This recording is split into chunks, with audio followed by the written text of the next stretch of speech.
Hey guys!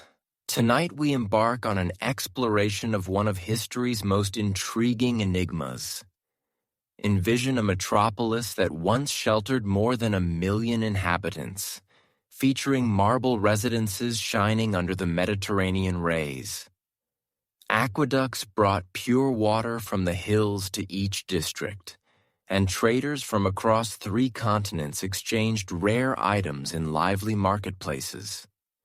Then, picture strolling through that very place 4 centuries on, discovering only 30,000 individuals meandering amid deteriorating structures, feral creatures wandering in forsaken shrines, and vegetation sprouting through the fissures of what had been the planet's finest highways.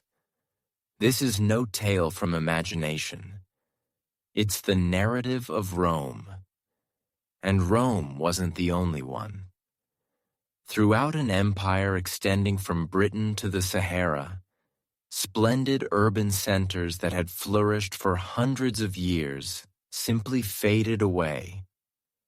Tonight, we will reveal the reasons behind the vanishing of the most remarkable city-based society the ancient era ever knew. Before we venture into these spectral avenues as a group, I'd appreciate it if you could press that subscribe button and like this video, particularly if you're among those fantastic people who enjoy delving into the enigmas of the past. If this account sends shivers down your spine like it does mine, kindly pass it along to someone who relishes a compelling puzzle. Perhaps that companion who's constantly discussing ancient societies or your relatives who adore history. Believe me, they'll be grateful. And I'm truly interested. Where are you viewing from this evening? Your home in Chicago? A student room in Austin? Or maybe you're tuning in during a dog walk in Portland? Leave a comment to share. I always check them, and I enjoy connecting with other history enthusiasts. Now lower the lights. Perhaps switch on a fan for that soft ambient sound. And let's set off on this remarkable voyage across eras together. There's an almost uncanny feeling about being in what was once the hub of the recognized world. If you've toured modern Rome, you may have strolled the Forum Romanum, observing those dispersed pillars and fractured barriers, with crowds of visitors passing by, snapping photos. But shut your eyes briefly and attempt to visualize what Professor Greg Wolf from UCLA describes as its appearance in 400 AD. The Forum wasn't a set of picturesque remnants. It was a blend of Times Square, Wall Street, and the National Mall. Envision enormous marble edifices towering 5, 6, or 7 levels tall, their exteriors adorned with elaborate etchings that would evoke admiration from contemporary designers. The Basilica Julia by itself could accommodate thousands engaged in commerce, resolving disputes and forging agreements impacting trade paths reaching India and China. And the clamor, the splendid turmoil of it. Vendors calling out in Latin, Greek, Germanic tongues, and dialects that have vanished. The sound of hooves as equines drew wagons filled with silk from China, seasonings from India, amber from the Baltic Sea, the steady pounding of artisans in their ateliers, the gurgle of fountains supplied by aqueducts drawing water from peaks 60 miles distant. But what truly astonishes me about Roman urban areas, and this is a fact many overlook, is that they possessed conveniences not seen again in certain regions until the 1800s. This included communal bathhouses with warmed surfaces, multi-level residences with plumbing, and avenues illuminated by lamps after dark. Based on digs by Dr. Catherine Dunbabin from McMaster University, Rome itself boasted 11 enormous aqueducts delivering roughly 300 million gallons of clean water daily. That's sufficient for a current metropolis of 2 million. And it extended beyond Rome. Let's journey to Londinium, known today as London, in 350 AD. If you could transport there, you'd encounter a vibrant hub of about 50,000 souls. The Thames teemed with vessels from Gaul carrying wine and ceramics, while British fleece and silver headed to the mainland. There were Roman spas, a huge arena, elegant homes with hippocaust warming, and a marketplace offering items from Spanish olive oil to Germanic ornaments. Or think of Lutetia, now Paris. Visualize a refined urban area on an island in the Seine, linked to both shores by graceful stone spans. Roman builders had reshaped this Celtic outpost into a scaled-down Rome, equipped with an amphitheater seating $15,000, thermal baths sourced from hot springs, and pathways linking it to all parts of Gaul. Now this is where the tale becomes truly captivating and sorrowful. These weren't merely large hamlets that expanded haphazardly. As per studies by Professor James Ward Perkins from Oxford, Roman metropolises were designed with accuracy that would astonish today's city designers. Each followed a comparable blueprint: linear streets crossing at perpendicular angles, a core forum for trade and governance, communal structures arranged for optimal utility, sewer systems keeping paths tidy, and fortifications crafted by tactical experts who grasped siege tactics superior to others. Yet what truly distinguished these places? It was the inhabitants. Envision arriving in Cologne as a trader from Alexandria for the initial time. Though nearly 2,000 miles from your origin, you'd encounter recognizable sights. Identical public baths for unwinding post-travel, similar stores vending comparable wares, uniform Roman currency valid universally, and Latin used by learned locals. It felt like belonging to the initial authentic worldwide society. The financial mechanism fueling this was utterly astonishing. It involved a commerce web that renders contemporary globalization appear basic.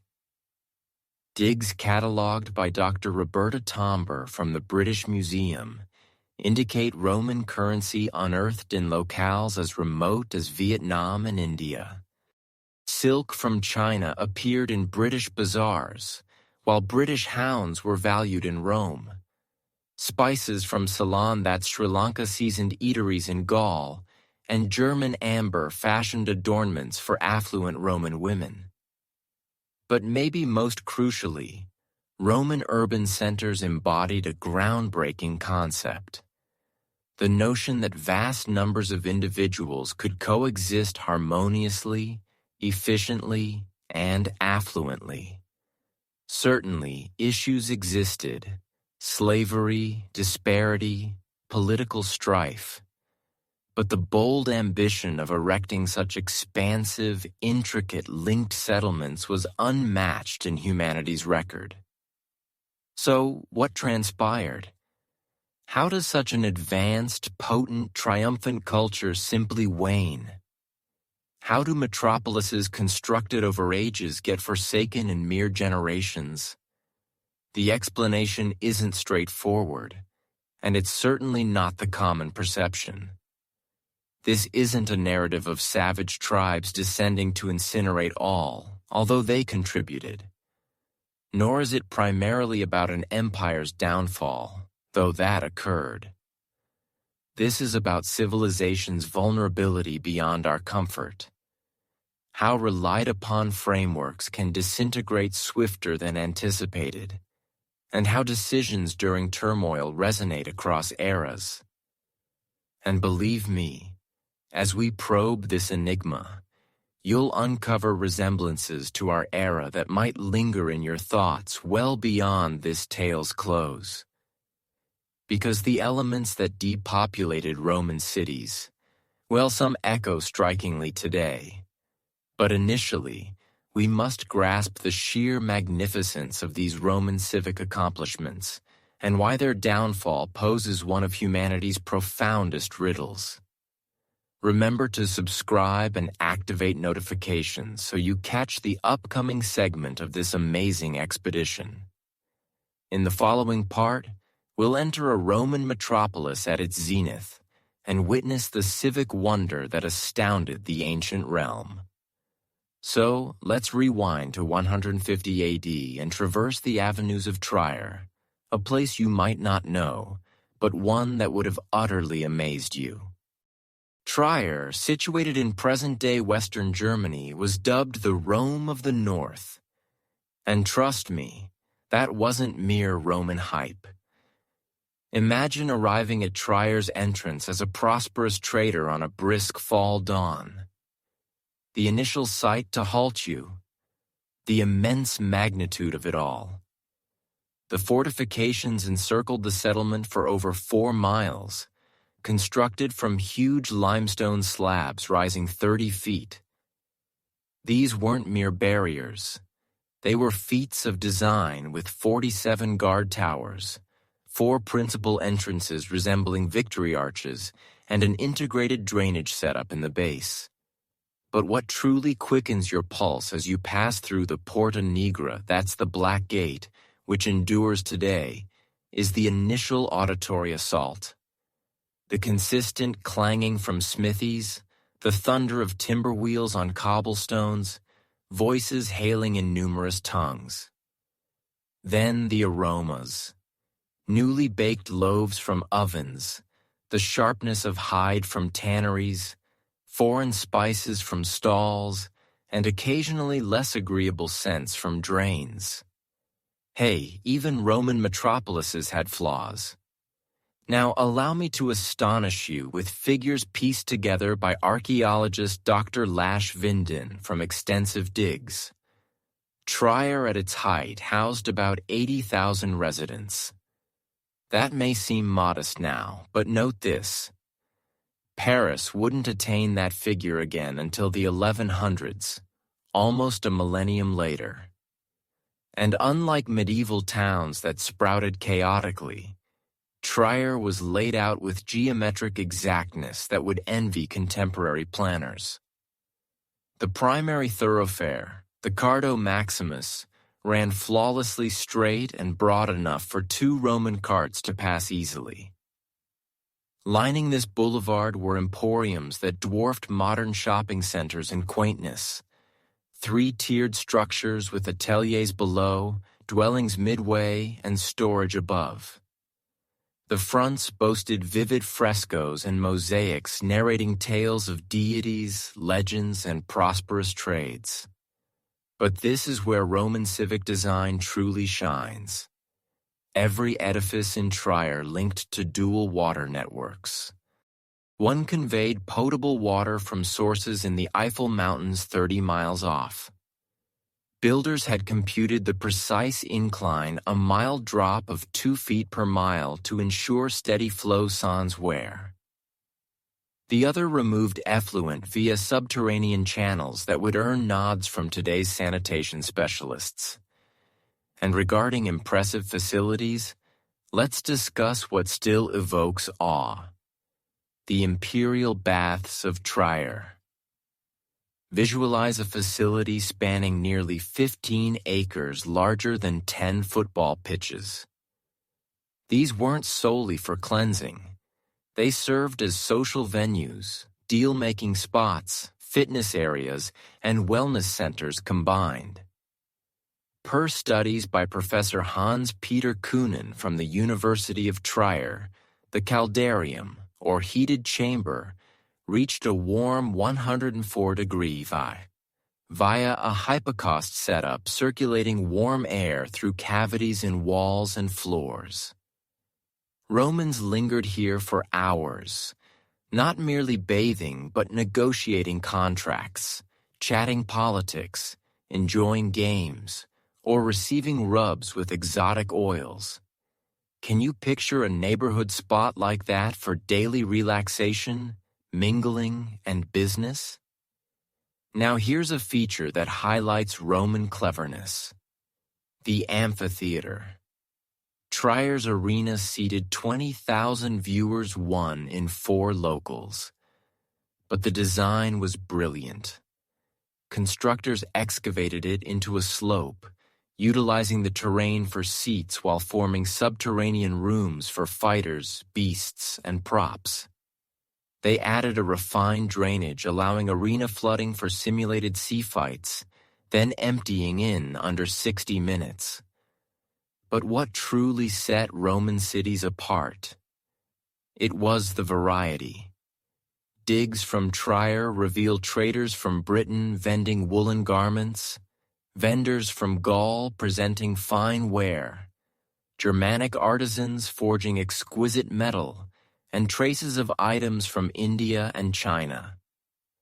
In one bazaar, you could acquire British ale, Italian vino, Spanish oil, and Germanic gems. Residential zones narrate a compelling tale, too. The elite resided in expansive estates with inner yards, mosaic pavements showing mythic scenes, and hippocaust in each space. Yet even common folk enjoyed perks unseen in much of medieval Europe for ages. Multi-unit buildings termed insulae offered plumbing, communal privies with real hygiene tools, sponges on rods, but still and street-level shops stocking fresh loaves to foreign silks. Here's a fact that always astounds me. Roman cities were remarkably worldly. Grave markers from Trier cite folk from Africa, Syria, Spain, Britain, and myriad Germanic groups, all coexisting and laboring. A Syrian vendor might neighbor a British veteran's kin, while a Germanic artisan's child wed a Gallic vintner's offspring. Such cultural blending wouldn't recur in European cities until modernity. And the advancements? Oh, the tech seemed magical to outsiders. Trier featured street illumination, lamps tended by municipal staff who ignited them at dusk and doused at dawn. Public archives held thousands of texts, schools taught Latin literacy to youth, and a courier network delivered missives empire-wide faster than anything until telegraphs. But maybe most striking was the boldness of Roman civic design. These weren't haphazard growths around markets or forts. Per Professor Ward Perkins' pioneering work, each Roman city mirrored Rome itself with identical layouts, building types, and civic bodies. It resembled a franchise for society. You could journey from Hadrian's Wall in northern England to Africa's Sahara and encounter familiar settings everywhere. The financial complexity was equally astounding. Trier boasted banks transferring funds to distant branches, insurers safeguarding traders' loads on far voyages, and entities akin to modern firms, partnerships enduring beyond founders and spanning cities. Now envision the assurance needed to construct this. Roman builders didn't plan for mere lifetimes. They aimed for perpetuity. Those vast aqueducts were meant to serve for ages. Road webs handled volumes unmatched until cars. Arenas and baths assumed Roman society would endure eternally. For over 4 centuries, it appeared correct. Cities like Trier weren't merely enduring. They were prospering, expanding, innovating. Populations grew, commerce broadened, and fresh tech diffused empire-wide.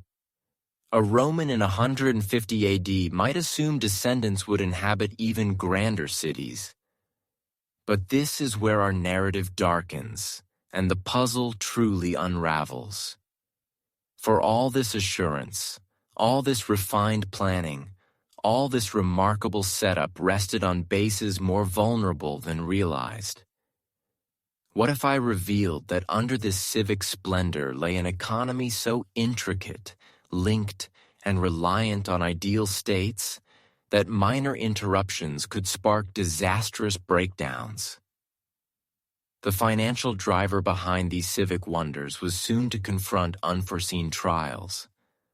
What I'll share next might alter your views on ancient economies, for behind those splendid Roman cities was a financial apparatus so advanced, so mercilessly effective, it makes today's capitalism seem like a child's doll. And grasping this financial apparatus isn't merely intriguing, it's vital for comprehending the eventual downfall. Let me guide you into the thoughts of Marcus Aurelius Gas, not the ruler, but a made-up trader drawn from real digs in trading logs from Canis, an old city in today's Turkey. It's 180 AD, and Marcus has just seized what we'd term a lifetime deal. See Marcus in his Aquileia villa, a key harbor at the Adriatic's north. He's received news via the Roman courier system, which, incidentally, conveyed messages empire-wide quicker than Europe would again until the 1800s, that British wool is scarce in Alexandria, Egypt. Now this is where the Roman economy dazzles. Marcus thinks globally, not locally. In a week, he's arranged wool buys from northern British makers, land transport via Roman paths to Londinium, shipping down the Thames to merchant ships, crossing the Channel to Gaul, down the Rhone to the Mediterranean, over to Alexandria, and distribution to Egyptian textile firms, the whole trek over 4,000 miles across a dozen regions. But the twist, which astounds modern economists, Marcus achieves this with one currency, unified laws, and standard metrics. Imagine launching a venture in New York, sourcing from Japan, producing in Germany, selling in Brazil, all with identical funds, regulations, and practices. That's what the Roman Empire provided entrepreneurs like Marcus. Ponder that. How many currencies for European travel today? How many legal setups, rules, hurdles? Romans resolved that 2,000 years back. The stats of this economic feat are immense. Contemporary digs of merchant logs estimate the empire's yearly trade at about 50 million tons, comparable to medieval Europe's peak total. But Romans handled this in the 2nd century AD. Now let's delve into its operations, as it's captivating. The bedrock was the road system.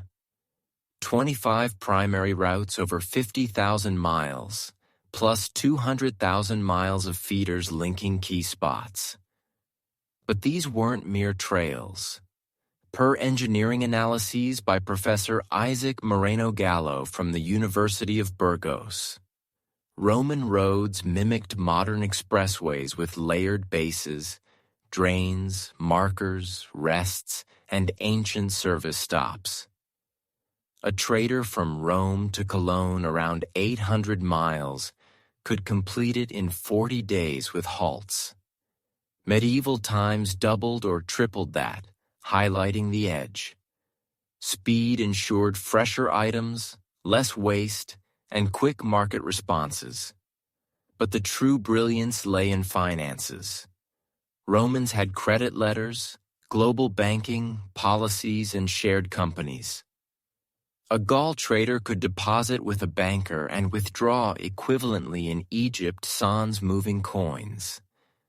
They ensured against wrecks, raids, and divine acts.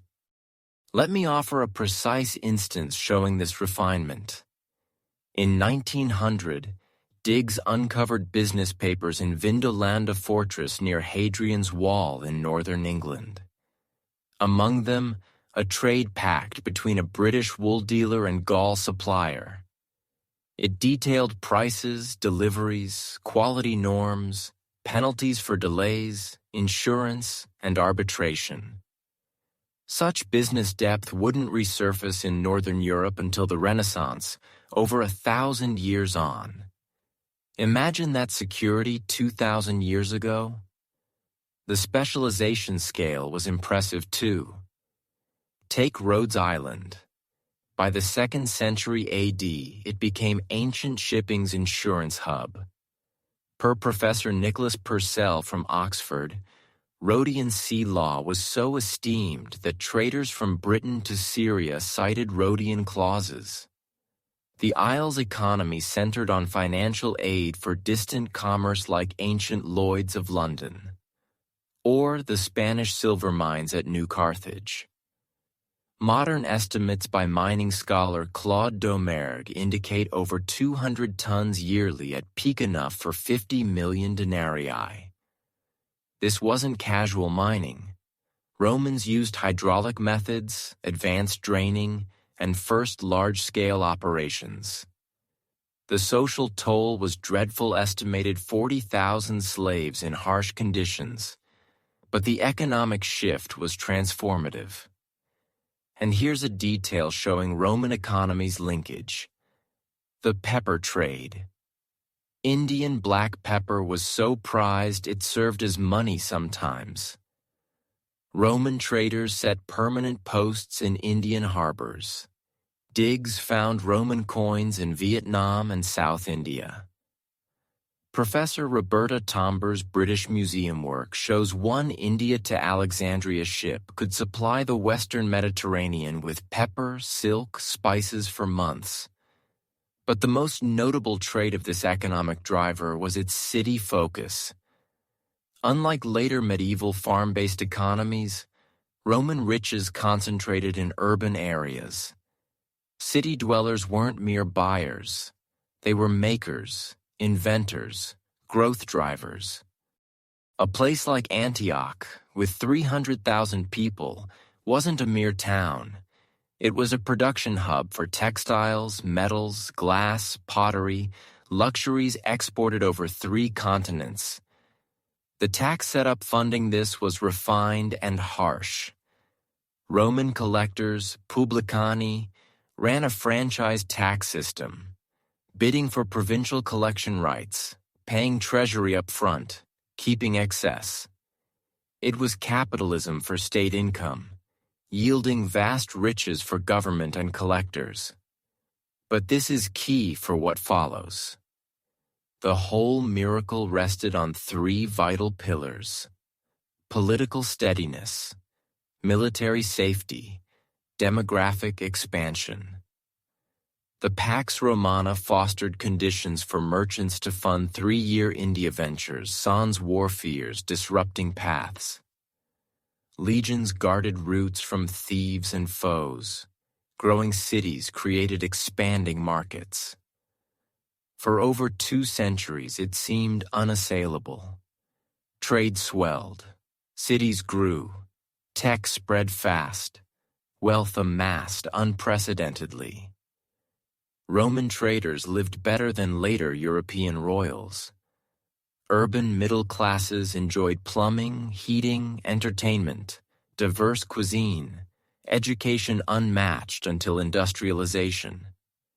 But economic mechanisms, however advanced, rely on core premises. Those 3 pillars: political steadiness, military safety, demographic growth, were nearing tests to fracture them. While Marcus Aurelius Gass tallied British wool profits, forces amassed on borders to shatter this economic haven forever. The initial fissures emerged unexpectedly, endangering not just personal wealth but urban society's base. The year was 376 AD. Standing on Marcianopolis walls, a thriving Roman city in today's Bulgaria, you'd witness an unseen Roman sight. A vast human tide. Over 200,000 Visigothic folk men, women, children with carts, animals, worldly goods. They weren't assaulting. they pleaded entry. Now, what makes this instance so intriguing and mournful? These weren't Hollywood's typical savages. Visigoths had neighbored Rome for ages. Many served Roman forces, traded in markets, some became citizens. Their leader Fritigern spoke fluent Latin, spent years at court. These were exiles, not pillagers, escaping terror so great they'd forsake homelands eternally. From what? The Huns. And if you believe you know Attila's warrior tale, brace for a mind shift. The truth was more layered, more ruinous than any film. Let me depict Rome's northern border in the late 300s. For ages, Romans handled barbarian neighbors via shrewd diplomacy, payoffs, threats, selective inclusion, like a vast, fragile equilibrium. Germanic groups fought each other, not Rome. Roman gold kept allies faithful. Ambitious youths joined legions for fame, riches. But Huns arrived, shattering this like a mallet on crystal. Huns weren't a mere tribe. They were a migratory force historians likened to disasters. Imagine populations in hundreds of thousands sweeping steppes with speed, coordination leaving settled groups unprepared. Per Professor Peter Heather from King's College London, digs suggest Hunnic movement displaced over 40 tribes in Eastern Europe in under 50 years. Picture the disorder? Whole societies toppling like dominoes across Europe's map. Now here's where misconceptions abound. Culture depicts barbarian incursions as abrupt, fierce bursts, wild hordes emerging to ravage. But reality was more intricate, more damaging to Roman cities. Consider Alaric's Visigothic sack of Rome in 410 AD. Not a random assault by thirsting brutes. Alaric was a Roman commander, yes, a loyal empire servant for years. He knew Latin, Roman law, led legions. His followers weren't untamed savages, but ex-allies betrayed, underpaid, mistreated by a crumbling, corrupt regime. When Alaric advanced on Rome, he sought peaceful terms thrice. He aimed not to raise, but to claim owed pay and land for his people. Only after Roman deceit and breaches did he invade. Even then, per historian Edward Gibbon's thorough review, the pillage was restrained by ancient norms, churches spared, civilians mostly unharmed, many treasures intact. But key. Alaric's advance wasn't urban decline's cause. It's symptomatic of failing systems. True harm to Roman cities wasn't dramatic sieges for movies. It was gradual, unseen erosion of economic, administrative lifelines. Let me guide you to Augusta Emerita, today's Merida in Spain, to illustrate. In 380 AD, a vibrant provincial seat with over 50,000 dwellers, grand edifices, bustling economy. Digs by Professor Trinidad Nogales Basarate show ongoing builds, active bazaars, healthy Roman signs. But by 450 AD, 70 years on, population dipped below 10,000, vast areas deserted. What occurred? No epic siege, no horde torching walls. Rather, slow suffocation of sustaining systems. Taxes irregular as barbarians disrupted farms. Routes unsafe from rising bandits. Roman control over rural zones waned, starving urban markets of food, materials. Here's a concrete case. In 406 AD, Vandals Alan Suebi crossed frozen Rhine into Gaul. They didn't besiege cities, they dispersed, settling fertile lands. For rural folk, new overlords, but not always cataclysmic, many barbarian chiefs keen on farming continuity. But for cities like Trier, Reims, Cologne, rural takeover was fatal. Urban masses relied on rural surpluses, taxes funding services, markets buying city goods. When barbarians settled outside Roman economy, cities starved economically. Consider, if farms near your city quit the economy tomorrow, cease taxes, purchases, how long until urban setup fails? The mental toll was as crushing. Roman cities symbolized order, endurance. Citizens prided in public edifices, civic bodies, eternal empire ties. But as barbarians formed kingdoms in ex-Roman lands, administration faltered, trade splintered, urban faith in futures eroded. And Digges reveals something intriguing. Often, barbarians tried preserving Roman urban setups. Ostrogothic King Theodoric the Great, ruling Italy 493 to 526 AD, invested hugely in aqueducts, building repairs, urban functions. Per historian Cassiodorus in Theodoric's service, the king knew cities sourced wealth, power. But crucially, barbarian rulers faced insurmountable hurdles. Roman cities needed Roman-scale resources tax webs, trade links, intertwined administration. Once disrupted, even benevolent kings couldn't restore. Imagine sustaining modern cities' water plants, grids, telecoms post-federal collapse, trade breakdown, economic splinter. That's what barbarian leaders attempted.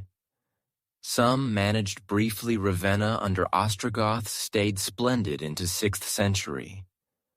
Toledo prospered as Visigothic Spain's capital, but exceptions, eventually yielding to decline. The sad irony.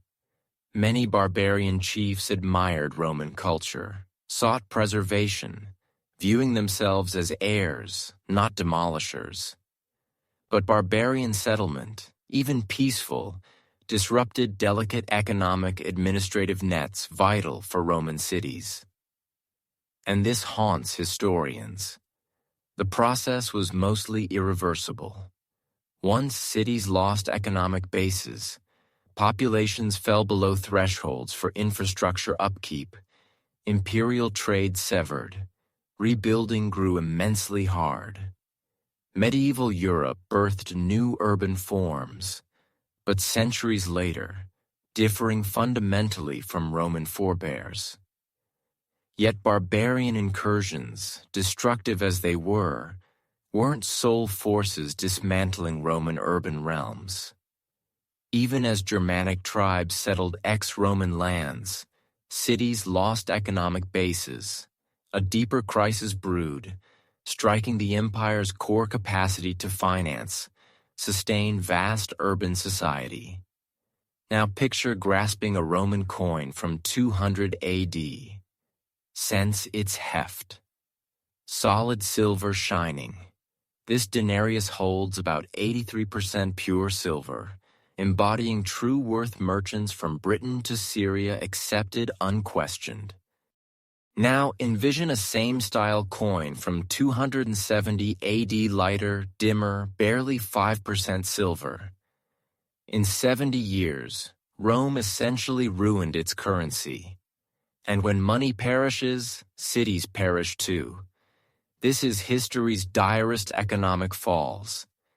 And it'll show how mightiest societies crumble internally. Let me lead you into Rome's imperial mint in 238 AD, where you'd see something shocking. Marcus Aurelius. Workers melt fine silver coins, alloying with copper, tin, bronze. New denarii hold only 60% silver, a debasement once treasonous. But Emperor Gordian III had no option. Empire bankrupt, Armies demand wages, treasury silver scant. How reached?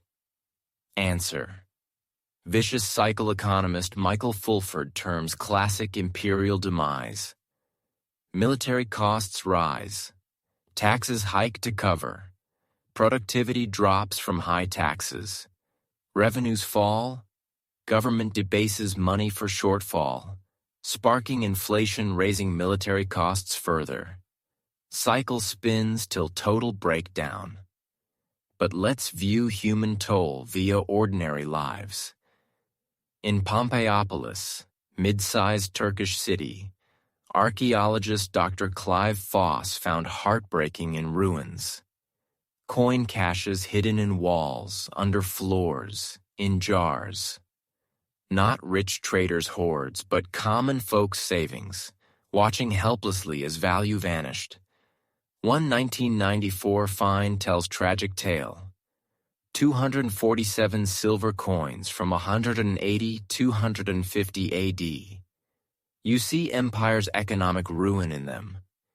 Early ones bright, well-struck, valuable. Later increasingly alloyed, shoddy, feigning worth sans metal. Imagine life savings worthless not from theft, disaster, but government systematic devaluation. Stats staggering. Per monetary historian Kevin Butcher from University of Warwick, denarius silver fell from 83% under Marcus Aurelius to 5% under Gallienus, 94% drop in under century. Modern, $100 bill to $5 in lifetime. But debasement just start. Real ruin from Gresham's law. Bad money ousts good.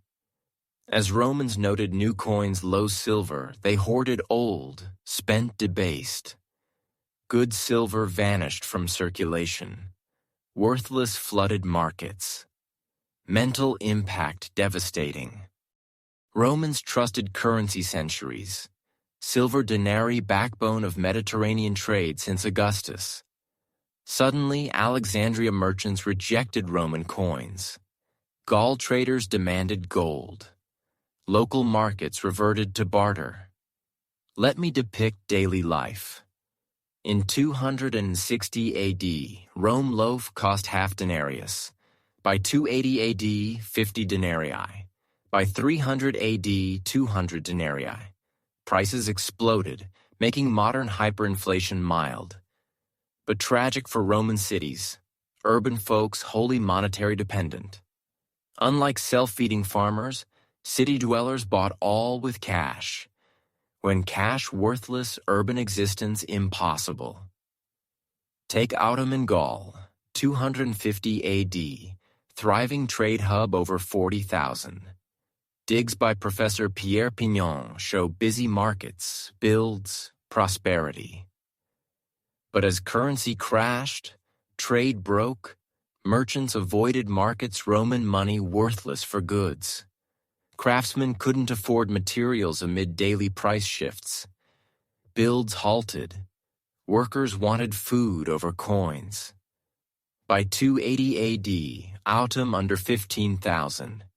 Vast areas deserted, not from raids, disasters, but evaporated urban economic base. Government worsened. Instead, fixing fiscal roots, emperors deepened debasement. Aurelian introduced silver-coated bronze counterfeiting own money. Diocletian decreed price fixes, death for overcharges. But inflation unsolved by bans, like outlawing thirst for drought. And here's human cost. Public inscriptions vanished. Centuries, rich Romans funded buildings, events, infrastructure, etching generosity in stone. But inflation ruined wealth, made planning impossible. Inscriptions nearly gone. Per epigrapher Dr. Ramsay McMullen, public benefaction inscriptions drop over 80% 250–300 AD. meaning wealthy funding urban perks, baths, theaters, aqueducts, festivals making city life appealing, couldn't anymore. When rich impoverish, who sustains fountains? But most devastating, professional armies collapse. Roman legions weren't mere troops, economic pumps injecting cash into border towns. 5,000-man legion, 1.5 million denarii yearly payroll. Money supported soldiers, families, sellers, craftsmen, farmers, bases like small cities on military spending. Debasement made pay worthless, recruitment impossible. Who risks life for inedible money? Centuries-old professional legions disintegrated, replaced by barbarian federati-allied troops, paid land, goods over coins. Sea cycle? Economic fall bred military frailty, inviting incursions, raising costs, needing more debasement, causing more fall. Diggs evidence overwhelming, coin hoards buried empire-wide, over 2,000 Britain alone. Life savings of folks losing faith in government money. Villa digs show luxury production halt. Urban layers thinner, showing reduced activity, smaller populations. But tragic, avoidable. Empire not silver short Spanish mines produced. Costs manageable with proper tax spread. Issue political chaos. Emperors assassinated so often, long-term planning impossible. 235–284 AD, 26 emperors, most violently dead. Each faced empty treasury, unpaid armies, rivals exploiting weakness. Quick fix, debase, consequences later. But consequences killed Roman urban society, and terrifying for modern economies. Once hyperinflation erodes money trust, rebuilding hard. Even Diocletian's early 300 stabilization, cities never fully recovered. Middle class supporting urban culture wiped. Trade webs fragmented. Investment confidence gone. But as devastating this economic fall, it intersected deeper shift redefining Roman civilization, life choices. Here's surprise. While Roman cities crumbled from economic fall, barbarian settlements, road nets busier than ever. But travelers weren't spice, silk merchants. They pilgrims to remote abbeys, carrying staffs, prayers. Roads once linking commercial empire now led from cities. Welcome to history's profoundest mental revolutions. When a whole society decided urban life unworthy. Picture 380 AD at Milan crossroads, literally, figuratively. Left, city core with vast arena, marble spas, lively forums representing millennium Roman urban triumph. Right, dusty trail to hills where new communities root Christian monasteries rejecting city essence. Which choose? For growing Romans, answer increasingly clear. Let me share Paulinus of Nola's story capturing this shift. Paulinus embodied Roman ideal. Rich, learned, connected, vast estates empire-wide. 380 AD, living Roman dream in Bordeaux villa with marble floors, heated baths, attentive servants. Then 389 AD, shocked elite, gave all away, sold villas, estates, luxuries, proceeds to poor. He wife moved simple Christian group Nola, Italy days in prayer, labor, pilgrim care. Man who could lead armies chose washing strangers' feet. Mad or reacting to profound Roman civilization change? Per historian Peter Brown's pioneering work, Paulinus not isolated. Empire-wide, affluent Romans abandoned urban life unprecedentedly, not to vacation estates, permanently rejecting urban values defining Roman society centuries. Ponder meaning. Millennium. Romans equated civilization with cities. Barbarians dwelt forests, fields, civilized in marble-paved hubs with theaters, baths, forums. But suddenly, societies admired were cave hermits, straw mat monks, holy women choosing poverty over wealth. Stats tell incredible. Per monastery historian Marilyn Dunn, Gaul monasteries from under 20 in 350 AD to over 200 by 450 AD. Each not just religious but alternative society vision. Instead, competitive urban ranks, egalitarian groups. Instead, material hoard, spiritual riches. Instead, personal success, collective aim. But fascinating, not mere religion, fundamental shift in life's worth. Let me guide inside Lérins Monastery, founded 400 AD on South France Island. Founder Honoratus, another rich Roman ditching urban. But Lérins no primitive hideaway. Sophisticated community offering city perks, organized differently. Had craft, manuscript workshops, libraries saving classics, schools educating monks, locals kids, hospitals for ill, guest houses for travelers. Per Saint Honoratus's life by successor Hilary, community self-reliant, intellectually lively, socially varied. Essentially city, but cooperation over competition, spiritual over material wealth. And crucial, people chose freely, not forced, as urban appeal waned. 4th-5th century Roman cities increasingly violent, unstable economically, divided socially. Urban perks baths, theaters, forums, deteriorating or costly for commoners. Christian groups offered what Roman society couldn't: safety, meaning, true equality.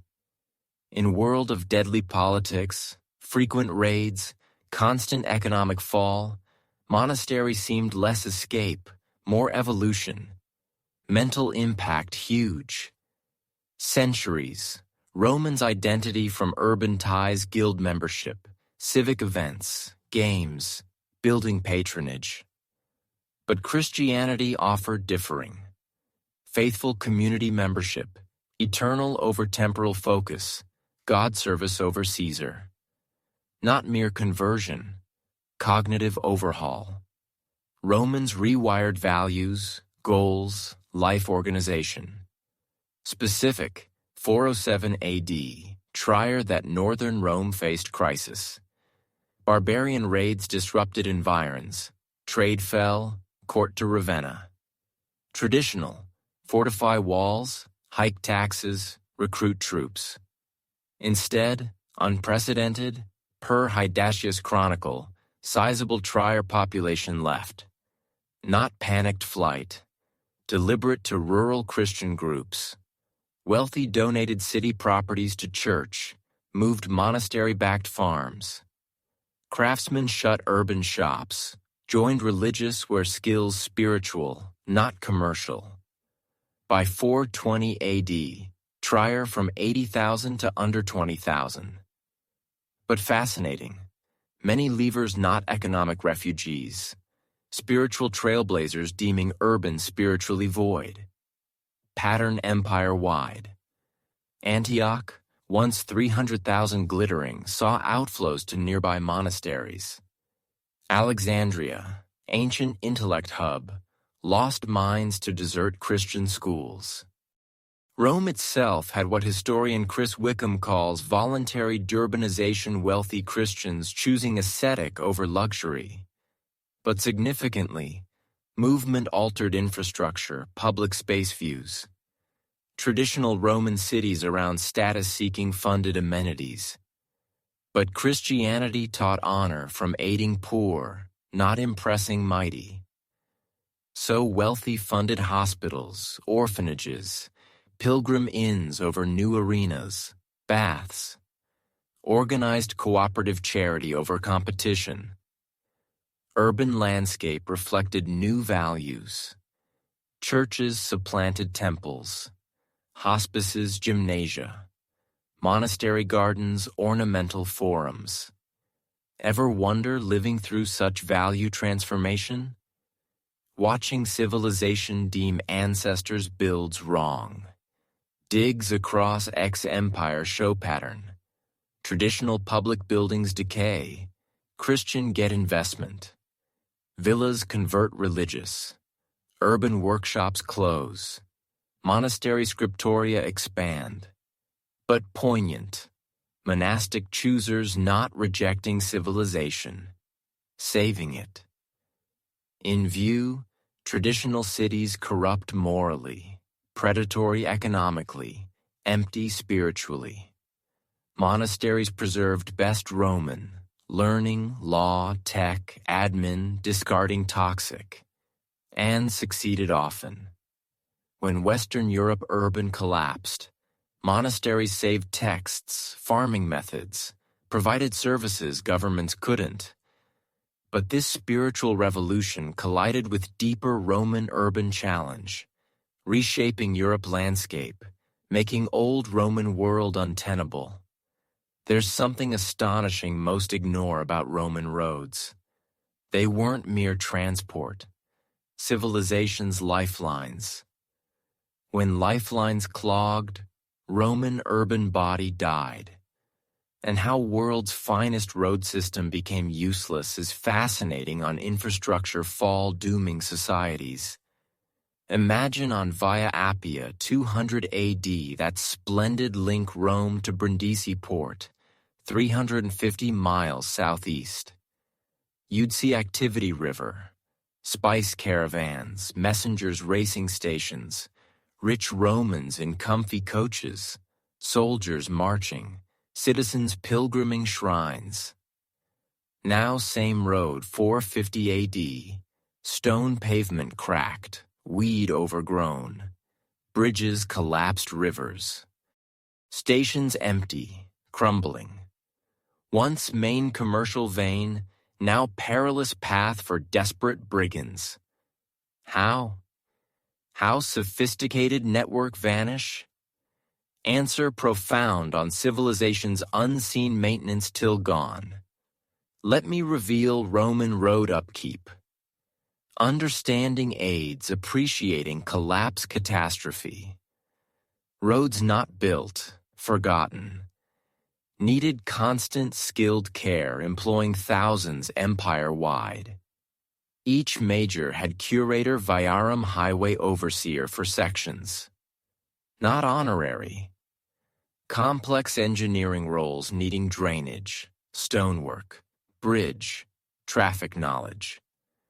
Per inscriptions by Professor Raymond Chevalier, one curator might oversee hundreds. Masons, carpenters, metalworkers, repair teams. Economic staggering. Per historian Ann Kolb, maintaining cost, 2% empire revenue like modern highway spends. But key difference. Roman roads lasted centuries, not decades. Saying all roads lead to Rome, not metaphor. Described funding, organization. Provincial taxes to Rome, allocated maintenance. Locals minor fixes, major by imperial engineers. But by 4th century, system failing. Barbarian settlements disrupted taxes. Economic fall cut revenue. Instability halted long-term plans. And tragic, once upkeep stopped, roads decayed fast. Let me show Via Domitia Italy-Spain through South Gaul. Built 118 BC, served 400 plus years. Digs by Dr. Pierre Sillière show excellent condition 350 AD, recent repairs, traffic. Then upkeep ceased. Without cleaning, ditches debris filled, water pooled surfaces. Without stone replace, wagons rutted, cracked. Without bridge fixes, floods washed supports, crossings impossible. By 450 AD, Via Domitia sections unusable. Imagine local highway sans funding, engineers, labor. That's Roman network fate. Human cost enormous. Roman cities designed for reliable, swift transport. Urban relied distant food. Craftsmen far materials. Merchants predictable times for profits. Roads unreliable, urban systems failed. Specific.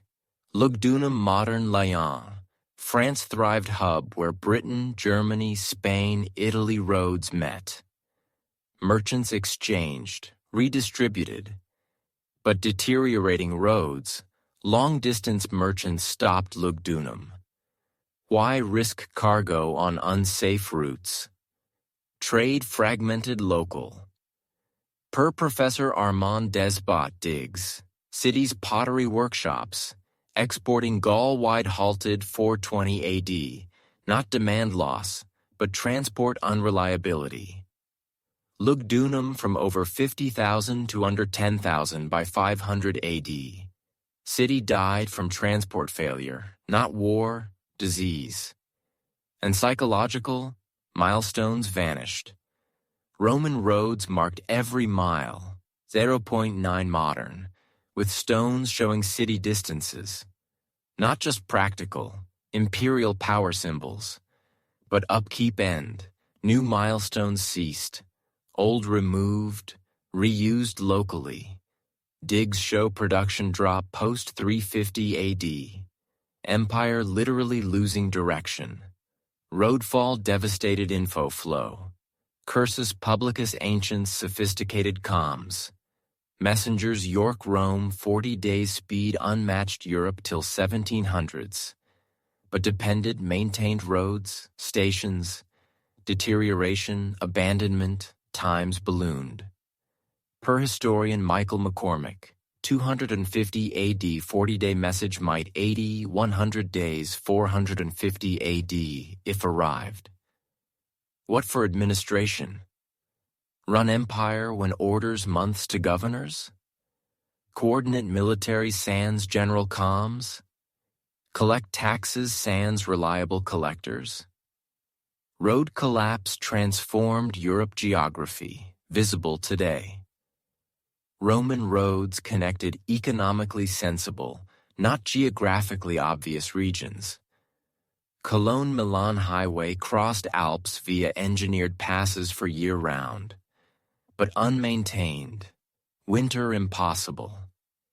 Centuries-old North-South Europe routes vanished. Integrated regional economies isolated. Europe fragmented medieval units. And tragically, Roman road knowledge largely lost. Not mere techniques. Centuries perfected systems. Institutional upkeep collapse, expertise gone. Medieval roads unmatched Roman till 1700s. Durable heavy traffic roads rediscovered modern. Europe recovered Roman roadfall with railroads. But road collapse part larger infrastructure crisis making Roman cities unmaintainable. While engineers struggled highways, fundamental challenge emerged, striking urban life's base.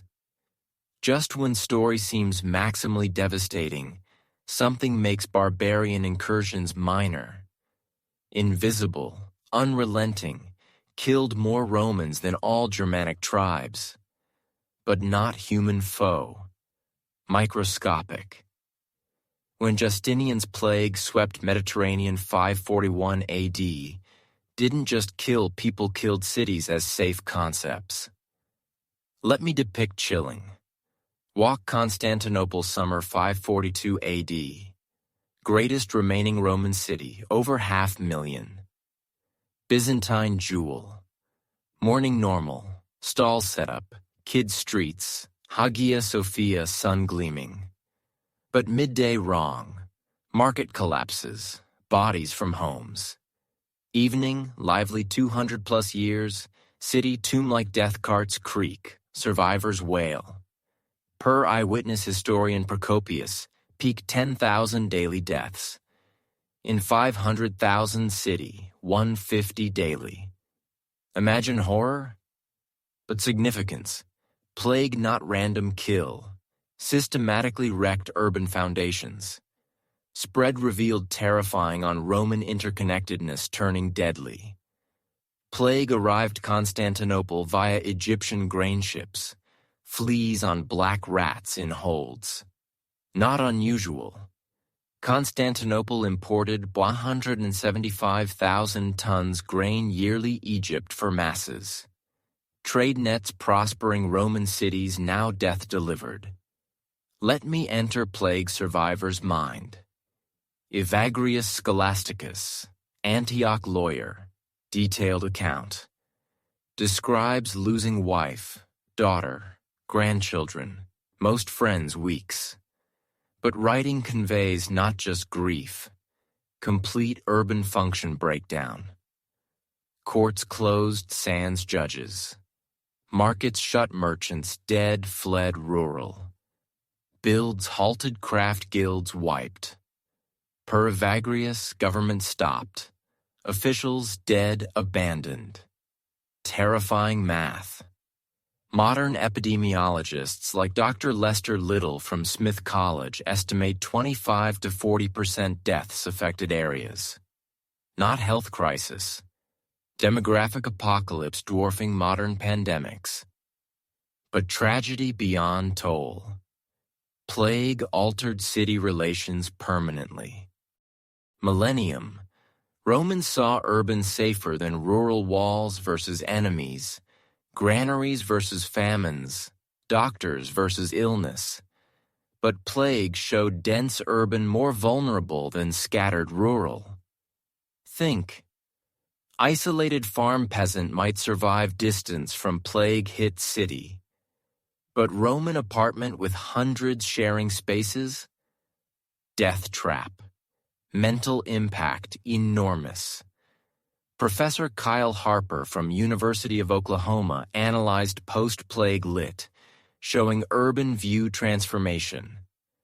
Pre-plague, cities' human achievement monuments. Post, often sin, suffering concentrations inviting divine wrath. Fear rational plague recurred 8 to 12 years, 2 centuries. Urban hardest.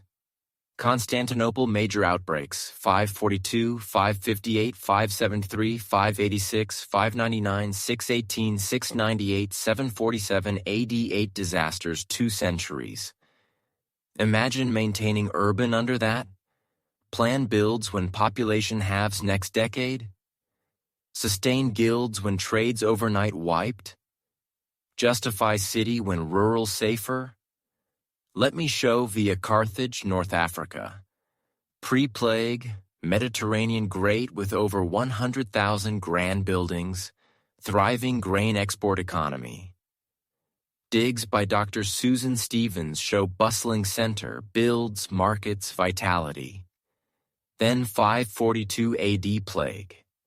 Sources suggest 40% loss first outbreak. But devastating. No recovery. Waves 558, 573, 599 AD blocked growth. By 650 AD Arab conquest, Carthage under 20,000 80% drop pre-plague. Economic consequences catastrophic. Roman cities needed people for specialized crafts, services, trade nets. Plague below thresholds, sectors vanished. Example. Glassmaking. Roman cities' sophisticated glass industries. Windows to art. Required generational family knowledge. Plague wiped families, knowledge gone. Digs glass workshops empire-wide. Production mid-6th century, then centuries abandonment. Europe unmatched Roman glass till high Middle Ages, 500 plus years. Same urban services needing pros. Cities supported schools, hospitals, libraries, entertainment by specialists. But plague killed teachers, doctors, librarians, performers faster than replace. Institutions closed. Most tragic. Plague wrecked demographic base, enabling Roman urban culture. Cities always drew rural youth for chances, education, advance. Influx sustained urban despite high mortality. Plague made cities death traps over opportunity. Why leave safe village for urban plague kill months post-arrival? Great rural-urban migration sustaining Roman centuries stopped. Professor Peter Sarris from Cambridge calculated ex-Roman urban populations unmatched pre-plague till 11th century 500 plus years. Cities' demographic shadows. But plague beyond population drop. Altered survivor future views. Roman urban on human progress confidence, tech advance, continuity. Plague shattered, replaced fatalism. Post-plague religious sources show apocalyptic shift. Instead, eternal builds like ancestors. Survivors prepped end times. Instead, urban investment, donated churches, monasteries. Instead, worldly pursuit, spiritual salvation. See connection earlier Christian shift? Plague not just killed people, killed earthly optimism, made otherworldly appealing. But as Mediterranean cities battled plague recurrences, populations declined, institutions fell, new forces emerged, reshaping ex-Roman political economic landscape. But wait, plot twist nobody foresaw. While Roman cities died from plague, economic fall, barbarian settlements, remarkable rural happening, new social organization emerging, making cities irrelevant. Called feudalism, radical shift in society power organization. Picture 480 AD, successful Bordeaux merchant in declining city. Grandfather fortune Spanish oil, British wool. Father maintained despite raids, debasement. Now impossible choice ancestors unthinkable. Local Visigothic Lord Euric offers, protect family, property from bandits, secure trade, guarantee estate produce. Exchange. Abandon urban, move rural stronghold, swear loyalty to him over distant powerless emperor. What do? For growing Romans, clear. Accept.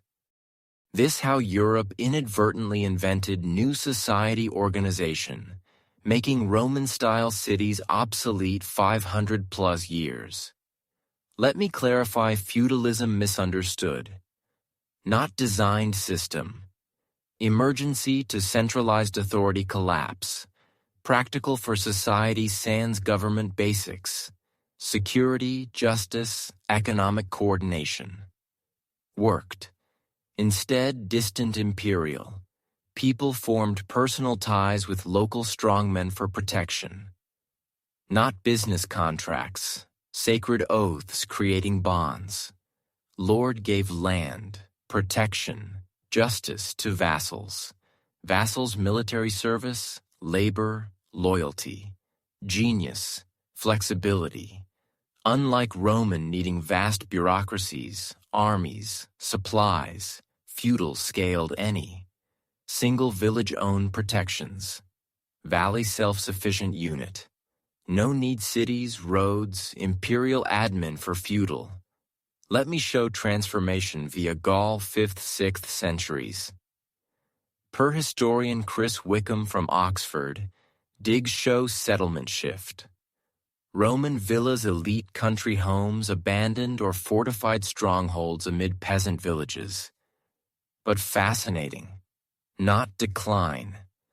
Often agricultural output rose under feudal. Why? Lords' personal incentives maximize land, unlike absent Roman owners. Case: Gregory of Tours, 6th century bishop detailing post-Roman Gaul. Gregory describes Frankish Lord Rauking's estate transformed Roman villa into thriving farm community producing grain, wine, textiles, metal, pottery, everything self-sufficient sans urban markets. Revolutionary. First centuries Europeans proved prosperity, security, culture, sans city dependence. Social psychology profound. Roman on urban institution status office, building patronage, festivals, forum recognition. But feudal status on personal relations, rural holdings. Lord power from sworn warriors count. Wealth from own land agriculture, not urban rents, profits. Status from protecting followers, honoring word. Not different politics, different human societal being. Specific: 507 AD, Frankish king Clovis beat Visigothic Toulouse at Vouillé. But instead occupy as Roman city, unprecedented. Distributed countryside to Frankish warriors as fiefs. Per Fredegar Chronicle, each got land for self, family, armed followers. Built fortified farms, recruited peasants laborers, created self-sufficient sans urban. Generation on, Toulouse lost commercial role. Remained religious but economic hub ended. Why city for goods when estate supplies?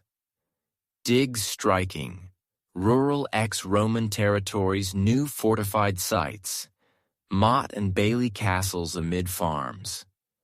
Not temporary. Permanent urban alternatives. Professor Thomas Bisson from Harvard calculated over 10,000 such strongholds. Western Europe 450–750 AD. Each conscious opt-out Roman urban create new. But importantly, feudalism altered power views. Roman power institutional emperor's authority from governmental hierarchy. Feudal personal lords' obedience from oath-based relations. Implications huge. Roman cities bureaucrat-administered implementing imperial policies vast territories. Feudal governed personal lord-vassal negotiation face-to-face. Economic implications revolutionary. Roman trade, specialized production, long transport, money exchange. Feudal estate self-sufficiency, local make, goods services payment over money. Why feudal lord hire costly city craftsmen when train peasants? Buy urban when estates supply food, textiles, tools, weapons. Result: historian Henri Pirens, closed economy, regional self-providing sans external trade. Opposite Roman integrated interdependent sustaining cities. And shows transformation complete. Roman coinage disappearance many areas. Feudal often moneyless, barter, kind payment. Digs show coin finds drop not poverty but no need money. By 600 AD, Western Europe large areas reverted pre-Roman, small farm communities warrior elite led, minimal urban long trade dependence. As if millennium Roman urban reset. But feudal revolution collided another force reshaping Mediterranean, final blow Roman urban remnants. While European lords built rural, new East Empire rising, reorganizing millennium-old trade nets. Everything shifted scorching 622 AD. Day merchant Muhammad left Mecca, began journey reshaping world economic geography. But most ignore. Islam rise not just conquered lands, fundamentally rewired Mediterranean business. When routes shifted, last lifelines Europe's struggling urban to world cut. Imagine Byzantine Alexandria merchant 640 AD watching Arab armies near walls. Might think another barbarian invasion like Germanic disrupting centuries. But wrong. Not quick plunder raiders. Vanguard new civilization revolutionizing Mediterranean commerce. Within century Muhammad's death, Islamic forces conquered Spain-India span. But unlike prior looters, Arabs created unprecedented, unified commercial empire linking 3 continents under single religious, legal, economic system. Here's fascinating for urban decline story. Islamic conquest not destroyed, Mediterranean trade redirected. And redirection catastrophic remaining Western Europe Roman cities. Let me show via papyrus trade. Millennium, Egyptian papyrus writing material throughout Roman. European monasteries, courts, merchants depended regular Egyptian shipments for records, business. When Arabs took Egypt 641 AD, not stopped, production increased under early Islamic. Per papyrologist Roger Bagnall from New York University, Egyptian output rose. But key change. Instead, North Europe shipments. Producers sent east to Baghdad, Damascus, growing Islamic cities. Result? European institutions centuries papyrus dependent suddenly couldn't obtain. Forced parchment animal skin, 10x costlier. For struggling European monasteries, towns, economic hardship, devastating. But papyrus one example, larger pattern. Islamic conquest not just controlled change restructured centuries-old regional economic ties. Take spice trade Roman commercial wealth foundation. Centuries, European merchants imported pepper, cinnamon, cloves, India, Southeast Asia via trading posts, middlemen. Spices not luxuries, essential preservation, medicine, rights. But Islamic expansion created direct Asia-Middle East routes. Arab merchants set Indian Ocean posts, new Indian producer relations, credit systems, efficient long trade. Per economic historian Michael McCormick, great commercial reorientation.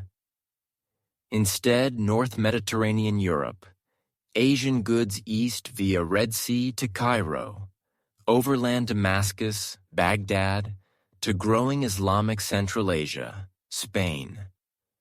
European cities thriving, importing, redistributing, Asians suddenly cut. Why Indian pepper seller to struggling European when thriving Islamic better prices, reliable pay, safer transport? Specific devastating. Marseille, Mediterranean great trading port 600+ years. Ships docked loading wine, oil, goods export distant. Return, Asia, Africa, Eastern Mediterranean luxuries. But digs by Professor Michel Bonifay show long trade collapse 7th century. Distant pottery common earlier layers virtually gone. Builds decrease. Population from 50,000 peak likely under 5,700 AD. Marseille not vanished regional fishing port, but international hub ended. Economic foundation centuries urban life vanished. And poignant, Islamic world urban boom same time European decline. Baghdad, founded 762 AD, grew 500,000+ century larger Rome peak. Cairo, Damascus, Cordoba, Palermo flourished commercial, intellectual. Not big towns, sophisticated urban with features European unmatched centuries. Baghdad hospitals, medical schools, libraries, hundreds, thousands, books.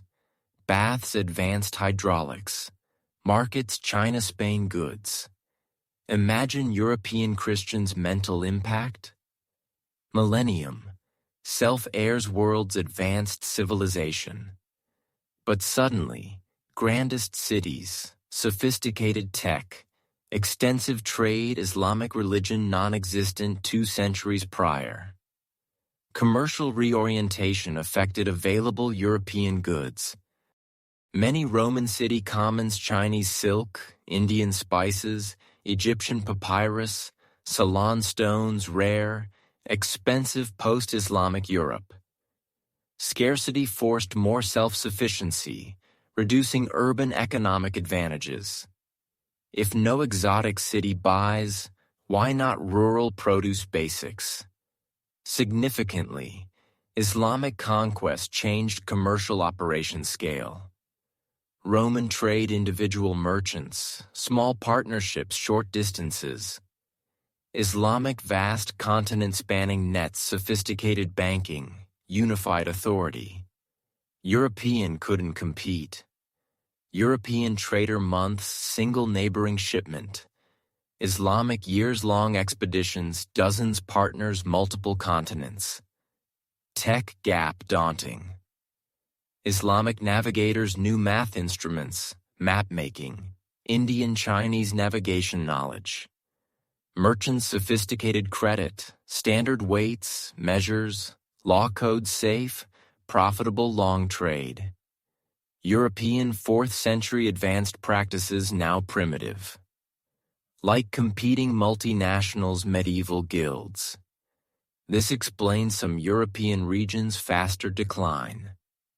Heavy Mediterranean trade areas, South Italy, France, East Spain, rapid urban fall, economic foundations gone. But local northern trade focused North France, Germany, Britain, modest urban longer. Shift explains city types better survival.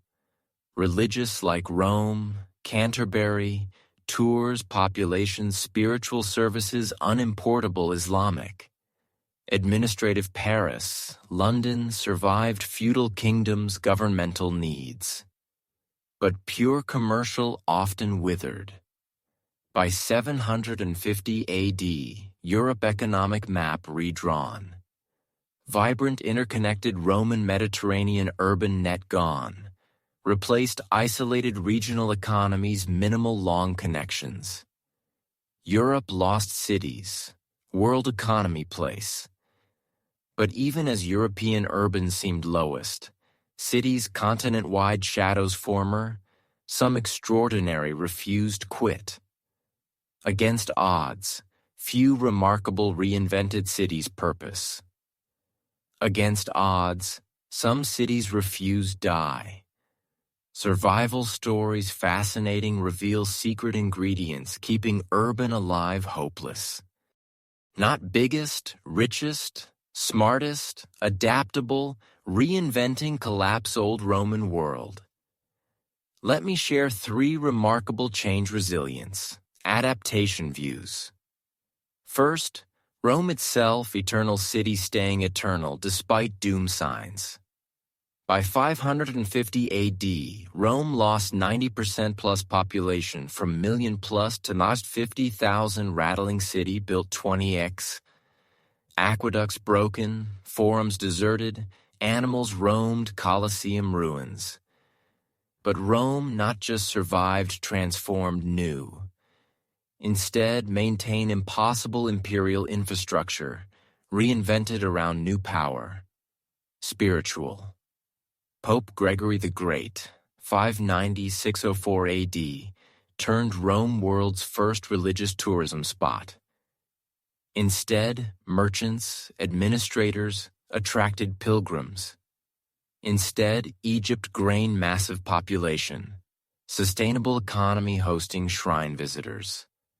Per historian Chris Wickham, Gregory reorganized city economy service industry. Churches, pilgrim hostels. Abandoned public workshops, religious souvenirs. Commercial districts, religious complexes, chapels, libraries, scriptoria. Genius. Sustainable urban economy sans failed complex systems. Pilgrims brought money, short stays, no massive investments. Rome invented tourism-based city. Imagine psychological shift?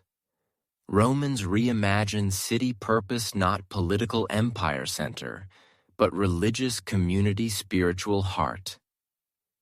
Now north to Constantinople, impossible challenge.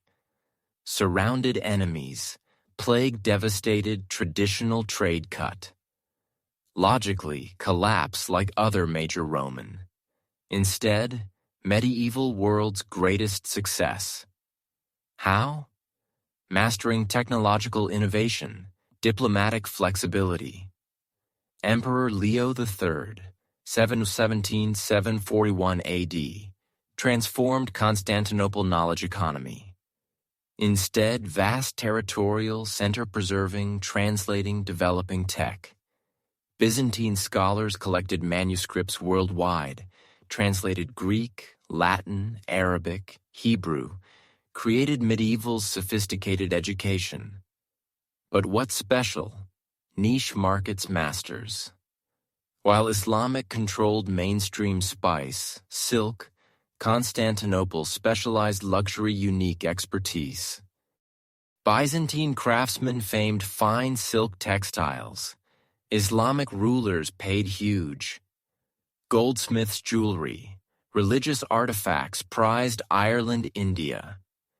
Per economic historian Michael Hendy coin analysis, Constantinople 40+ region relations despite little territory. City high-value manufacturing center competing larger economies quality over quantity. Think strategic brilliance. Instead, recreate Roman vast territorial economy irreplaceable expertise. Other cities, grain, oil, basic goods. Only Constantinople certain luxuries three-continent wealthy desired. But most remarkable survival unexpected. Ravenna, small Italian thrived 200+ years barbarian rule reimagining urban governance. When Ostrogothic King Theodoric made Ravenna capital 493 AD, challenge. Maintain Roman standards. Germanic resources, institutions. Theodoric's solution brilliant. World's first multicultural urban admin. Instead impose Roman Germanic, hybrid best both.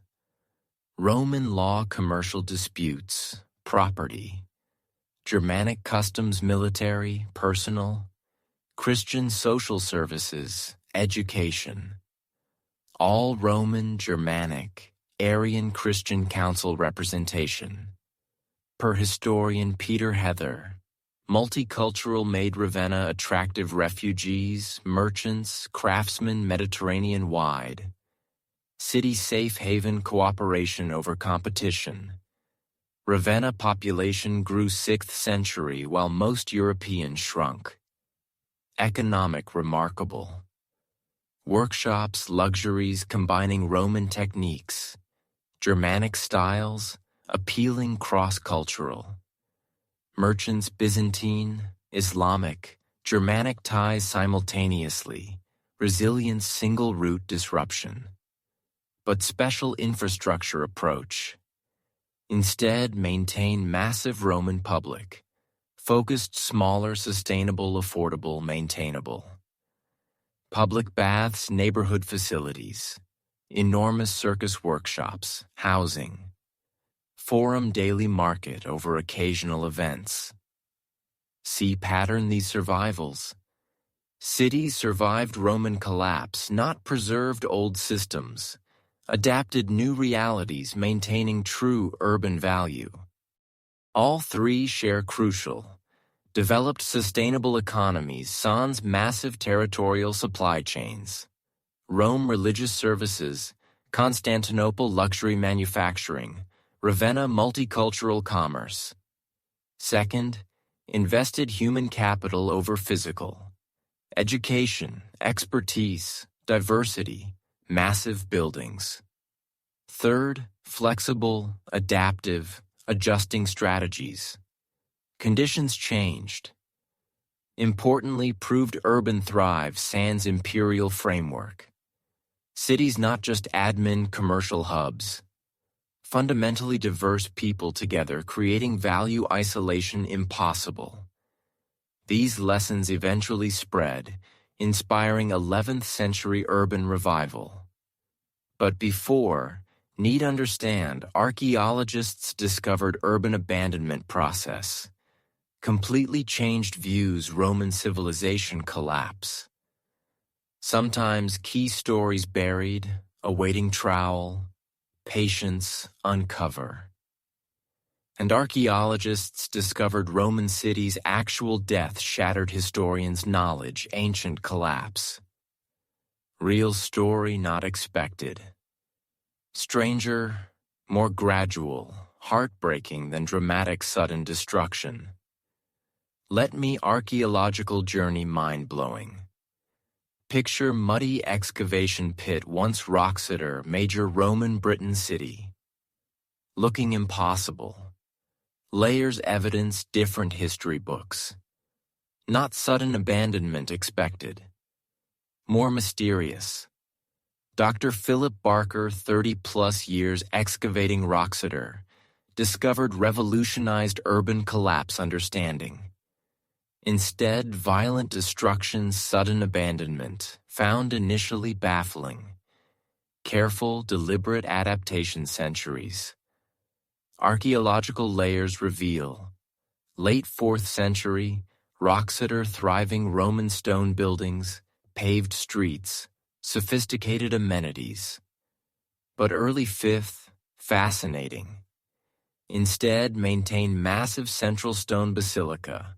Residents systematically dismantled, removing stones, reuse new projects. But mind-blowing. Not abandoning site, rebuilding different architectural principles. Where basilica stood, digs timber buildings, sophisticated joinery. Not primitive huts. Well-designed wooden house hundreds. Imagine practical intelligence. Wroxeter residents assessed crumbling Roman infrastructure, decided, instead maintain needing Roman resources, create new local materials, techniques. This adaptive reuse pattern digs ex-Roman Empire, changing transition Roman post-Roman views. Instead, sudden collapse, gradual intelligent adaptation changing circumstances. Another remarkable. Silchester, another major Roman Britain. Archaeologist Professor Michael Fulford discovery seemed impossible. Roman Forum ruins. Evidence 6th century metal shops, grain storage, residential. But extraordinary. Post-Roman not squatting ruins. Running sophisticated manufacturing. Metal slag chemical analysis shows 6th century Silchester craftsmen produced iron tools, weapons superior some Roman. Think meaning. Abandoned Silchester people maintained technical knowledge, social organization complex industrial. Not primitive survivors, ruined skilled craftsmen regional markets high quality. Professor Fulford's 2021 research suggests pattern common or imagined. Britain abandoned Roman cities evidence continued occupation, economic 7th, 8th centuries. Cities not dying transforming different. But shocking discoveries continental Europe. researchers finding some Roman cities never lost urban, just invisible traditional historical sources. Case Tours Central France. 6th–7th century documents described Tours declining provincial small population religious clustered. But excavations Professor Henri Galinier tell different. Beneath medieval center, uncovered continuous urban activity, dark ages. Sophisticated workshops, commercial, residential uninterrupted Roman Carolingian. Evidence suggests Tours' 15,000, 20,000 even decline period. Why sources describe declining? Answer: fascinating history distortion, ancient writers' biases. Most written period Christian clerics specific proper urban ideas. To them, city sans classical Roman forums, baths, theaters, pagan festivals, not really city, even thousand sophisticated economic. Like alien culture, historians describing modern Las Vegas abandoned sans ancient Athens institutions. Source bias missed actual urban happening. Dr. Chris Wickham from Oxford Analyzed suggests early medieval urban decline understanding fundamentally flawed. Instead, disappear, cities transforming ways invisible writers' history. But most mind-blowing, underwater digs revealing trade nets, urban connections historical unmentioned. Mediterranean marine archaeologists, hundreds 5th, 6th, 7th century shipwrecks commercial cargo. Ships wine, oil, pottery, goods ports. Evidence continued nets supposedly non-existent dark ages. Professor Sean Kingsley's underwater research identified 300-plus wrecks period, suggesting Mediterranean commerce active thought. Evidence Naples, Palermo, Venice maintained substantial trade supposed collapse. Fascinating. Many relationships unknown historians, unrecorded surviving sources. Ships smaller ports, regional markets sans official records, larger imperial generated. Perhaps remarkably, recent Eastern Europe work revealed some regions' urban growth while Western supposedly collapsing. Excavations Poland, Hungary, Czech new town foundations, craft expansion, long trade increase 6th, 7th centuries. Regions developing urban as Western losing. Professor Florin Curta from University of Florida argued, fall Roman civilization better geographical urban shift. Instead disappear, urban moving new regions, forms traditional sources unrecognized recorded. But fascinating all discoveries, showing human society's resilient, adaptable credit. Even massive institutional collapse, people maintain essential urban functions: production, trade, cooperation, cultural. Post-Roman cities residents not passive historical victims. Active agents, intelligent decisions adapt communities changing. Preserved valuable urban discarding unsustainable. And evidence forcing reconsider fundamental assumptions civilization rise fall. Maybe not barbarism triumph over civilization or rural simplicity over urban complexity. Maybe human communities reorganizing old systems fail. Discoveries teaching crucial resilience, adaptation our time. Because while archaeologists uncovered Roman cities' truth-death, another scholars making remarkable discoveries European cities' eventual revival. Then miracle nobody saw. Around 1000 AD, after 500 years supposed urban decline, extraordinary Europe. Cities not surviving exploding life energy, innovation. Romans jealous. But twist, not old Roman reborn. completely new, principles ancient, unimaginable. Welcome history's greatest urban comeback. All started unlikely. Muddy lagoon, desperate refugees invent future. Picture small Venetian lagoon island, 1050 AD. No grand architecture, marble palaces, aqueducts, distant water. Instead, wooden stilt houses, rickety bridges, salt marshes, fishy smell. If told swampy refugee camp become history's greatest, you'd laugh. But witnessing revolutionary world's first truly capitalist city, Venice not recreate Roman urban inventing different. Instead, territorial agricultural surpluses, imperial admin, Venice built economy radical. Private merchants, voluntary associations create wealth, power exceeding traditional empires. Let me show worked. Venice success reveals secret formula forever transform European urban. Key something Roman never fully. Sophisticated commercial partnerships pool resources, share risks, coordinate complex ventures vast distances. Venetian merchants not just trade goods created investment firms, insurance, multinationals. Per economic historian Frederick Lane groundbreaking. Typical 12th century Venetian venture dozens investors, multiple ships, operations London-Constantinople. But revolutionary. Partnerships, written contracts, standard accounting, legal protecting property, enforcing agreements. Numbers staggering. By 1200 AD, Venice trade 10+ million Byzantine gold, roughly entire kingdom's GDP. But mind-blowing. Wealth by city under 100,000 residents, muddy islands, no resources. How? Venice discovered revolutionize urban, specialized knowledge, flexible institutions power. Instead, produce all locally, Venetians masters value-added services.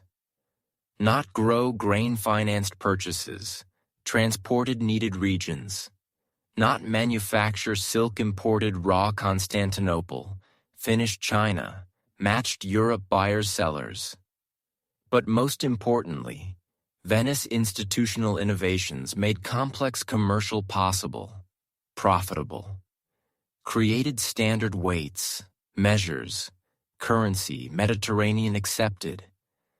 Established commercial courts, quick, fair disputes. Invented insurance protecting long trade risks. See different Roman? Roman cities, admin centers extracting territory wealth.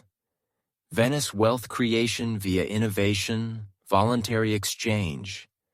And Venice not alone. Northern Italy, similar commercial republics emerging remarkable success. Take Genoa. 1150 AD Mediterranean greatest naval despite almost no territory beyond harbor. Genoese financed crusades, trading colonies Spain, Black Sea, developed banking later Europe adopted. Or Pisa, prosperity maritime commerce, tech innovation. Pisan merchants new navigation, shipbuilding, organization safer, profitable long trade. But most remarkable, unlikely. Florence, landlocked central Italy, medieval Europe financial capital, no obvious advantages. Florence story fascinating. Shows medieval cities create prosperity, pure intellectual innovation. Florentine bankers not just lend invented sophisticated instruments allowing continent business sans physical coin transport. Per historian Richard Goldthwaite, Florentine houses like Medici credit systems, London merchant letter credit honored Cairo, Constantinople, Seville banks, created medieval international wire transfers. But what special Florence? Center financial services. Instead, physical goods provided tools, others production, trade possible. Florentine banks financed England wool, Constantinople silk, Alexandria spice. Wealth extraordinary. 1300 AD. Florence per capita income higher most European till Industrial Revolution. Successful Florentine banker better most medieval kings. But Italian republics just beginning. Urban revival spreading Europe, different forms regions, always same revolutionary. Cities create wealth innovation, specialization, voluntary cooperation over territorial, extraction. Northern Europe cities like Bruges, Ghent, Antwerp manufacturing centers, high-quality textiles, new techniques, methods. Instead, small craft workshops, early medieval, developed historian Martha Howell proto-industrial systems. Flemish cloth. Complex chains, raw wool, England. Processed dozens specialized Flemish workshops. Exported finished Europe, Mediterranean. Not local craft medieval modern manufacturing. Meanwhile, German Baltic Coast Revolutionary. Hanseatic League, world's first multinational trading corporation. Hanseatic Merchants Network, London Novgorod. Coordinating policies, standardizing practices, protecting members collective. Scale enormous. Per Philip Dollinger. League peak 200 plus cities. Controlled routes millions marks yearly. But truly revolutionary organizational voluntary independent cities association mutual benefit sans local autonomy surrender. See pattern? Medieval cities not recreate Roman centralized territorial urban model. Inventing new. Networks independent cities, specialized functions, cooperating voluntary agreements, market relations. This fundamental human society organization shift. Instead, imperial conquest, territorial, proved voluntary cooperation, specialized production generate unprecedented prosperity, innovation. And remarkably, urban revival without massive infrastructure investments Roman characterized. Medieval no need enormous aqueducts, vast roads, complex imperial. Needed simpler, sophisticated. Institutions facilitating voluntary independent economic actors' cooperation. Lessons these medieval spread globe, become foundation modern urban civilization. But before explore connections, need understand teaches eternal urban community challenges. Story just told, not ancient history. Blueprint understanding every modern city challenges today. As researched Roman urban collapse, medieval revival, struck same patterns, vulnerabilities, solutions recurring history. Some contemporary parallels frankly terrifying. Let me show quick tour modern cities facing remarkably similar Roman 1500 years ago. Start Detroit. 1950. Detroit, America's prosperous, nearly 2 million thriving industries, magnificent public, sophisticated lifestyle economic foundation. Sound familiar? Almost exactly describe cities like Trier, Antioch, Roman peaks. But 2010, Detroit under 700,000, 65% decline rivals post-Roman demographic. Large sections abandoned. Nature reclaiming neighborhoods like weeds, Roman forums. What? Same pattern story. Economic foundation sustaining urban vanished. Automobile manufacturing moved regions, countries. Detroit lost specialized economic attracting workers, investment. Sans engine, couldn't maintain infrastructure, services, attract new. Eerily familiar? Should same process hollowed Roman when trade collapsed, economic shifted new. Or consider Rust Belt American Midwest. Cities Akron, Ohio, Gary, Indiana, Youngstown, Ohio. Dramatic population declines economic foundations. Steel, rubber, heavy industry moved obsolete.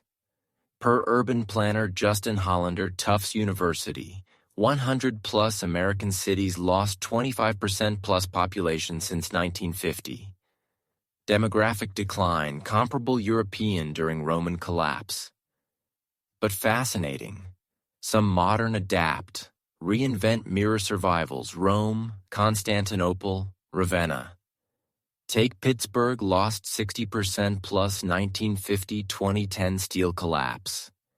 Instead, recreate industrial, reinvented health, education, technology center. Leveraged existing universities. Medical attract new economic sans heavy manufacturing.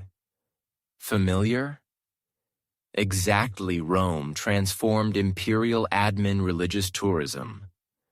Or Constantinople luxury manufacturing, knowledge. Or look Barcelona, one Europe successful specializing creative economy design, architecture, technology, cultural.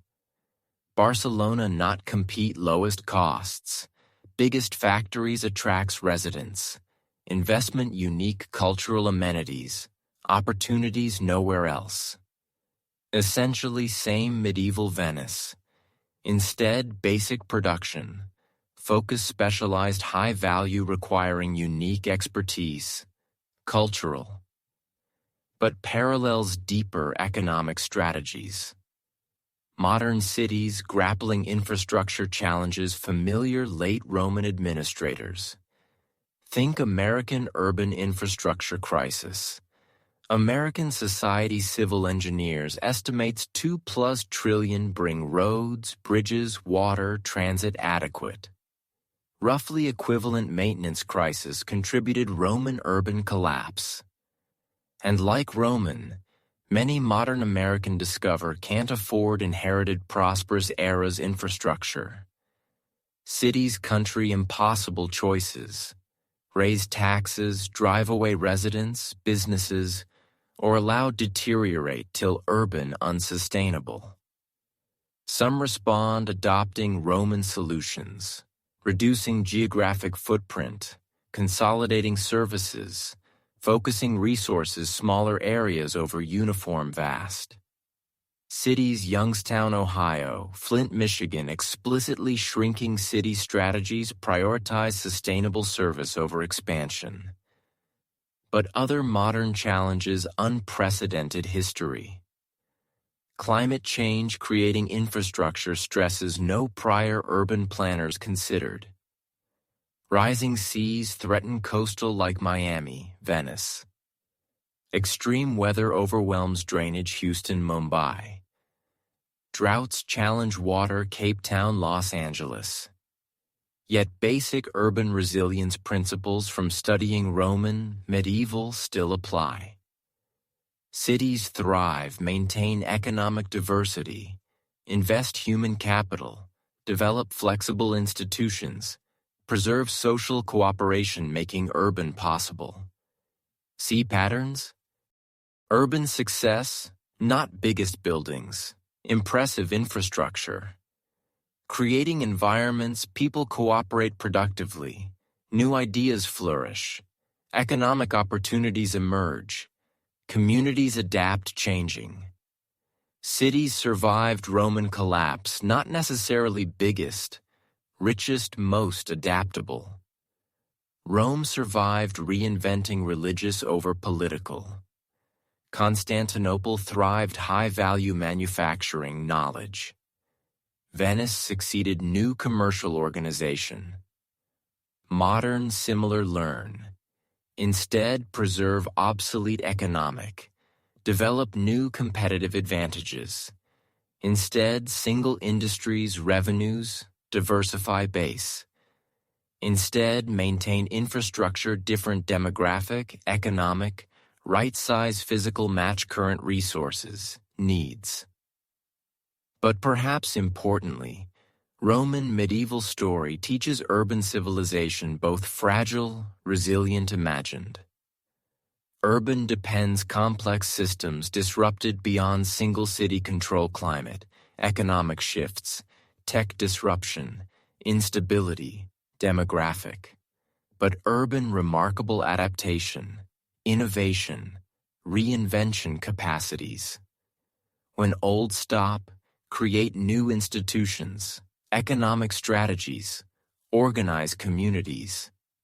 Key maintaining urban theorist Jane Jacobs, underlying diversity conditions, social networks, cultural, economic making innovation possible.